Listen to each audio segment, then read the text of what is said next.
Baby ഫുഡിൽ എലിവിഷം, മധ്യ European രാജ്യങ്ങളിൽ ജാഗ്രതാ നിർദ്ദേശം. മധ്യ യൂറോപ്പിലെ ചില രാജ്യങ്ങളിൽ വിതരണം ചെയ്ത HPB ബ്രാൻഡിന്റെ ബേബി ഫുഡ് ജാറുകളിൽ എലിവിഷം കണ്ടെത്തി. പിന്നാലെ ഉൽപ്പന്നങ്ങൾ വിപണിയിൽ നിന്ന് അടിയന്തിരമായി പിൻവലിക്കാൻ നിർദ്ദേശം നൽകി.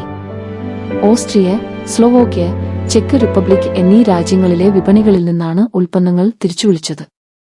5 മാസം പ്രായമുള്ള കുട്ടികൾക്കായി കാരറ്റും ഉരുളക്കിഴങ്ങും ചേർത്ത് നിർമ്മിച്ച 190 ഗ്രാം ജാറുകളിലാണ് വിഷാംശം കണ്ടെത്തിയത്.